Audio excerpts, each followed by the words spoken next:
Nahirapan ka ba mag-add ng decimals? Yung tipong marunong ka lang mag-add, pero kapag meron ng decimals, parang nahihirapan ka na. Parang hindi mo na kaya. So, sa lesson po natin ngayon ay gawin nating simple. Gawin nating madali para sa'yo. Okay? Mag-add tayo ng decimals, pero after this lesson, marunong ka na. After this lesson, kayang-kaya mo na. Ready? So what if we have this? 1.23 plus 4.35. Anong unang gagawin kapag nakakita ng ganyang dapat sagutan? Okay? Huwag matatakot po. Kasi ang kailangan mo lang po gawin dyan is ilagay si 1.23. Okay? And then plus. At ito po yung rule na hindi mo pwedeng kalimutan. Kailangan yung decimal points po ay aligned sa isa't isa. Okay? So just write the decimal point. At itapat natin siya sa naunang decimal point, no? And then, just write 4.35. Just like this. Okay? Pero bakit ba kailangan naka-align ng decimal point? Kasi po, kapag naka-align ng ating decimal points, aligned na rin po yung ating mga place value. At kinakailangan po yun para makapag-add po tayo. Okay? Ganun siya kasimple. I-align lang po ang ating decimal point. And then, like this. At kapag nahihirapan po tayo mag-add pa rin, pwede po kayong maglagay ng mga imaginary lines like this. Okay? Kapag nahihirapan lang po, no? Pero kung hindi na, pwede nyo na pong i-skip yan. Okay? At sa pagsagot po ng ating decimals, sa pag-add ng decimals, ang kailangan nyo lang pong gawin is i-bring down ang ating decimal point. Just like this. No? Ganun po kasimple, no? I-align si decimal point at kapag sasagutin na po siya, i-bring down lang po si decimal point. Okay? And then mag-add na po tayo, no? We have 3 plus 5. We have 8. So 2 plus 3, that will be 5. And then 1 plus 4, that will be 5. And the final answer is 5.50. Madali? Kayang-kaya? Sige, kung kayang-kaya, medyo pahirapan natin ng kaunti. Konti lang naman po. What if we have 3.52 plus 24.4? Ganun pa rin. Walang pinagkaiba sa sinabi ko po kanina. Just write 3.52 plus, and then align the decimal point muna. Okay, align natin si decimal point. And then just write 24.4. Like this. Okay, mahalaga po na aligned ang decimal points. And then, is equal to, lagay po tayo ng mga imaginary lines ulit if nahihirapan tayo. Just like this. Okay. And then, magkalilimutan ulit, kapag nag-add tayo ng decimal points, we are just bringing down the decimal points. So, we have this. And then, mag-add na po tayo. Kapag may nakikita po kayong mga blank spaces dyan, isipin nyo na lang po para siyang zero. Okay? Para po siyang 0, ibig sabihin po, 2 plus 0, that will be 2. Pero para dito, di na tayo mahirapan, no? I-bring down nyo na lang po, si 2.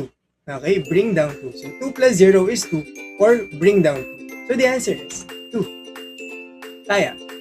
No?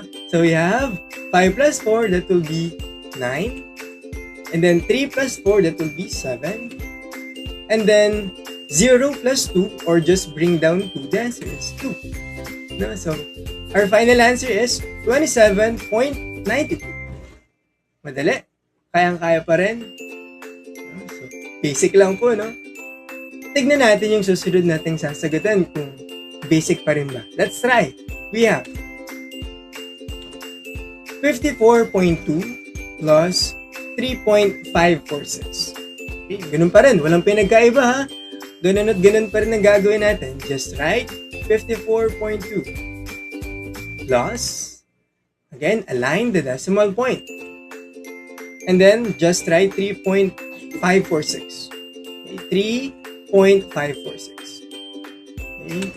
And then, lagay po ulit tayo ng mga imaginary line natin kapag nahihirapan.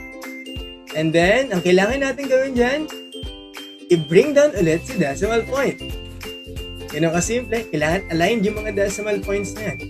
And then, As I said, bring down 6, bring down 4, 2 plus 5 is 7, 4 plus 3 is 7, and then bring down 5. And the final answer is 57.746. Madali, no?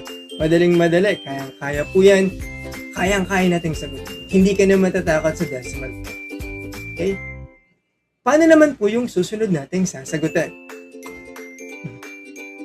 What if we have 75.84 plus 8.687? Ganun pa rin. Huwag kalilimutan. Just write 75.84 like this. Plus, and then align natin sa decimal point. And then write 8.687 like this. Okay? And then, lagay ulit tayo ng mga imaginary lines if nahihirapan. Like this one. And then, bring down the decimal point. Here. Okay, ito na po siya. Okay, and then, sagot na tayo. Bring down 7.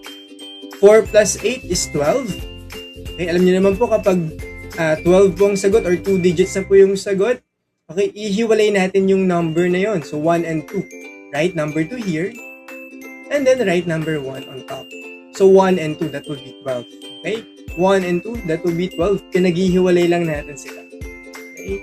So we have next 1 plus 8, that will be 9. And then 9 plus 6, that will be 15. So paghiwalay natin si 15, we have 1 and 5. Bring down, 5 here. Right? 5 here and then 1 on top.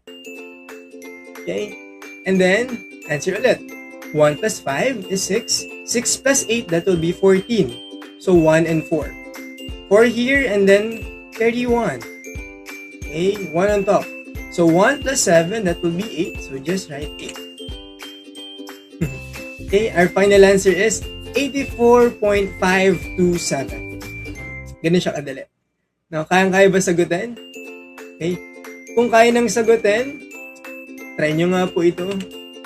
What if we have 8.76 plus 45.79?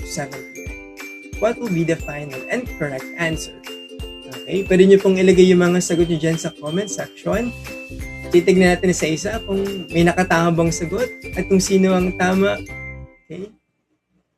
And kung gusto nyo po ng ganitong mga klase pa ng mga content, no, just like and follow ITZ Tutorials and CarConnex. Okay? CarConnex para po sa ating mga contents, educational contents like this. So, that's it for now and thank you so much.